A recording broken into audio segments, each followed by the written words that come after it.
ঘনীভূত হয়েছে নিম্নচাপ। আজ হলো 4 জুলাই, রাতের দিকে ভিডিও শ্যুট করছি। 9 জুলাই অবধি কি আপডেট উঠে আসছে সমস্তটা আপনাদের কিন্তু জানাবো। আজকের যদি কথা বলি, অলরেডি কিন্তু উড়িষ্যার দিকে কিন্তু ব্যাপক কিন্তু বৃষ্টিপাত কিন্তু শুরু হয়েছে। এছাড়াও আমাদের যে দক্ষিণবঙ্গের উপকূলের জেলাগুলোর ক্ষেত্রে সেখানেও কিন্তু যে বৃষ্টিপাত কোথাও কম বেশি শুরু হয়েছে। উড়িষ্যার দিকে বৃষ্টির সাথে ঝোড়ো হাওয়ারও দাপট কিন্তু দেখা যাচ্ছে। এছাড়াও অন্ধ্রপ্রদেশের দিকেও এর প্রভাবে কিছুটা হয়তো হালকা যে বলা চলে প্রভাব পড়েছে। এবং আমাদের যে বলা চলে যে আমাদের রাজ্যের দক্ষিণবঙ্গে উপকূলের দিকের জেলা, সেখানে কোথাও কোথাও যে বৃষ্টির সাথে সেখানেও কিন্তু অল্প বিস্তর ঝোড়ো হাওয়ার পরিস্থিতি তৈরি হয়েছে।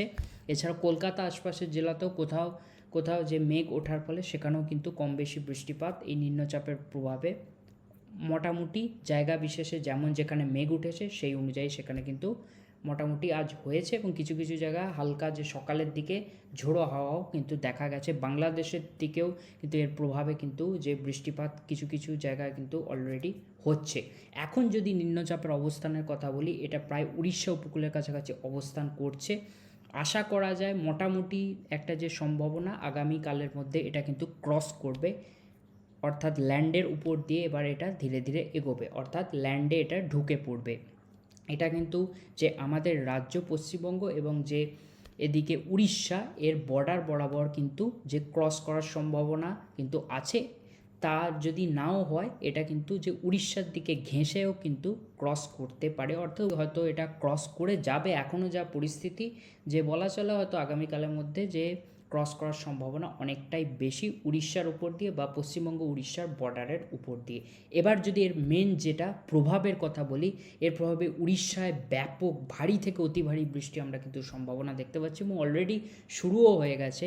এদিকে পুরীর দিকে দেখা যাচ্ছে, ভুবনেশ্বরের কাছাকাছি এদিকে দেখা যাচ্ছে। এছাড়াও যে বলা চলে গোটা উড়িষ্যাতে এর ব্যাপক কিন্তু প্রভাব পড়েছে এবং এটা কিন্তু পরবর্তীতে হয়তো কোন দিকে এগোয় সেটা আপনাদের এখানে ট্র্যাকে দেখাবো। এবং দক্ষিণবঙ্গেও এর প্রভাবে যে কী প্রভাব পড়বে সেটা আপনাদের এখানে দেখাই। ট্র্যাকটাকে আগে এগোই। সো দেখতে পাচ্ছেন উড়িষ্যাতে এর সবথেকে বেশি কিন্তু প্রভাব, ব্যাপক কিন্তু যে বলা চলে যে ঝড় বৃষ্টিপাত, অতি ভারী বৃষ্টি, প্রবল বৃষ্টির সম্ভাবনা কিন্তু উড়িষ্যা জুড়ে রয়েছে।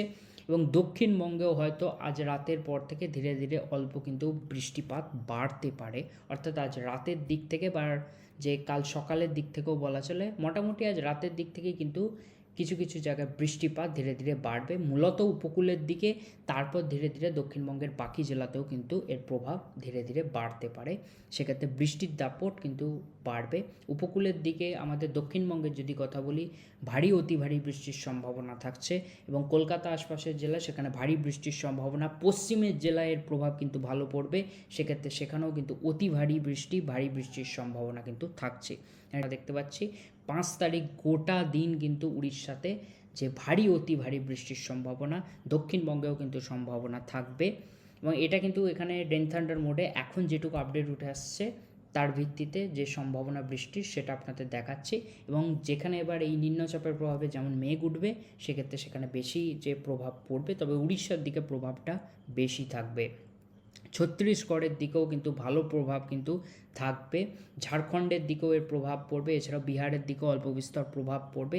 তারপর ধীরে ধীরে দেখা যাচ্ছে এই নিম্নচাপটি কিন্তু উত্তরপ্রদেশ, মধ্যপ্রদেশের দিক দিয়ে, উত্তরপ্রদেশের দিকেও এর যে মেঘ ঢুকছে, এছাড়াও যে মধ্যপ্রদেশের দিকেও এর ভালো রকম কিন্তু মেঘ ঢুকছে। এছাড়াও যে এদিকে বলা চলে আমরা যদি এখানে ট্র্যাকটা এগোই আর কোন দিকে এটা তারপর ধীরে ধীরে কোন দিকে এগোয় সেটা আমরা এখানে দেখে নিই।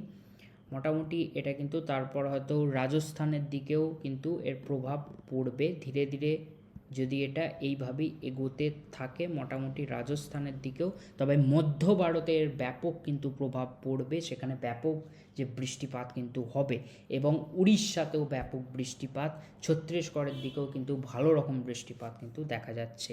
এখানে আমরা যদি দক্ষিণবঙ্গের দিকে দেখি, দক্ষিণবঙ্গে কিন্তু 8 তারিখ নাগাদ কিন্তু বৃষ্টিটা বাড়ছে, 8 তারিখ নাগাদ একটা বৃষ্টি বাড়ছে, হয়তো এরই প্রভাবে যে জলীয় বাষ্প টানছে তার প্রভাবে হয়তো বৃষ্টি বাড়বে এবং বাংলাদেশেও ব্যাপক বৃষ্টিপাত দেখাচ্ছে। উত্তরবঙ্গেও কিন্তু বৃষ্টি হয়তো বাড়বে 8-9 তারিখের কাছাকাছি থেকে, সেখানেও ভারী অতি ভারী বৃষ্টির সম্ভাবনা উঠে আসছে। অর্থাৎ দক্ষিণবঙ্গেও এর কিন্তু ভালো রকমই প্রভাব পড়বে মোটামুটি, তবে উড়িষ্যা এবং যে মধ্য ভারতে এর কিন্তু প্রভাব, এই যে নিম্নচাপটির প্রভাব কিন্তু বেশি পড়বে। এছাড়াও যে বলা চলে 6, 7, 8, 9 তারিখ নাগাদ কিন্তু দক্ষিণবঙ্গেও ভালো প্রভাব পড়বে এবং উত্তরবঙ্গেও কিন্তু তারপর ধীরে ধীরে হয়তো 7, 8 তারিখের পর থেকে বৃষ্টিপাত বাড়তে শুরু হবে। বাংলাদেশেও কিন্তু 7, 8, 9 তারিখ নাগাদ কিন্তু ভারী বৃষ্টিপাতের সম্ভাবনা, ভারী অতি ভারী বৃষ্টিপাতের সম্ভাবনা উঠে আসছে। এবং এখানে আমরা যদি 5 তারিখে আবারও ফিরে যাই, এদিকে কিন্তু যে বলা চলে দেখা যাচ্ছে যে মুম্বাই উপকূলের কাছে এবং সুরাটের কাছাকাছিও এদিকে আরব সাগরের দিকে কিন্তু ব্যাপক বৃষ্টিপাত, সেখানেও একটা যতটা সম্ভব এখানেও কোনো একটা সাইক্লোনিক সার্কুলেশন অর্থাৎ ঘূর্ণাবর্ত, এছাড়াও যে কোনো যে একটা যে লো প্রেশার এরিয়া জোনের কারণে এখানেও যে কিন্তু অলরেডি কিন্তু বৃষ্টিপাত কিন্তু হচ্ছে, এখানেও বৃষ্টিপাতের কিন্তু ব্যাপক প্রভাব কিন্তু এদিকে মুম্বাই সুরাটের দিকেও কিন্তু ব্যাপক বৃষ্টিপাত কিন্তু দেখা যাচ্ছে, মারাত্মক বলা চলে এখানে বৃষ্টিপাত কিন্তু দেখা যাচ্ছে, এখানে ব্যাপক পরিমাণ কিন্তু বৃষ্টিপাত। সো রেন থান্ডার মোডটা আপনাদের দেখিয়ে দিলাম। এবার আসি স্যাটেলাইট মোডে। স্যাটেলাইট মোডের যদি কথা বলি, আপাতত এখন যেটা বললাম যে উড়িষ্যার দিকে বৃষ্টির দাপট বেশি এবং মেঘও বেশি দেখা যাচ্ছে, মধ্য ভারতের দিকে যেটা বললাম বেশি দাপট থাকবে, সেই দাপট কিন্তু দেখা যাচ্ছে। এবং এদিকে যদি আরব সাগরের দিকে যদি বলি, এদিকে হয়তো কোনো একটা যে ঘূর্ণাবর্ত বা নিম্নচাপের প্রভাবে, এখানেও নিম্নচাপের প্রভাবে, এই নিম্নচাপ নয় এদিকে যে কোনো একটা নিম্নচাপ বা ঘূর্ণাবর্তের প্রভাবে এখানেও কিন্তু বৃষ্টিপাতের পরিস্থিতি কিন্তু তৈরি হয়েছে, অর্থাৎ এদিকে মুম্বাই সুরাটের দিকেও কিন্তু বৃষ্টিপাতের পরিস্থিতি তৈরি হয়েছে, সেখানেও আমরা এখানে মেঘ দেখতে পাচ্ছি। দক্ষিণবঙ্গের দিকের যদি কথা বলি, দক্ষিণবঙ্গেও কিন্তু মেঘ কিন্তু দেখা যাচ্ছে, অল্প বিস্তর মেঘ উঠছে এবং দক্ষিণবঙ্গেও বৃষ্টিপাত বাড়বে এবং বাংলাদেশেও কিন্তু নিম্নচাপের প্রভাবে ভালো প্রভাব পড়েছে, ব্যাপক কিন্তু বৃষ্টিপাত কিন্তু শুরু হয়ে গেছে এবং ভালো মেঘ, এবং উড়িষ্যাতেও কিন্তু ব্যাপক এর প্রভাব তো অবভিয়াসলি পড়েইছে। সো ফ্রেন্ডস, এই ছিল আপডেট, যেটুকু আপডেট ছিল আপনাদের জানালাম। আশা করছি ভিডিওটা পছন্দ হয়ে থাকবে, ভিডিওটা পছন্দ হলে লাইক করতে ভুলবেন না, চ্যানেলটিকে সাবস্ক্রাইব করে রাখতে ভুলবেন না এবং লেটেস্ট আপডেট পাওয়ার জন্য। দেখা হচ্ছে পরবর্তী ভিডিওতে, এখন মতো আসি, বাই বাই।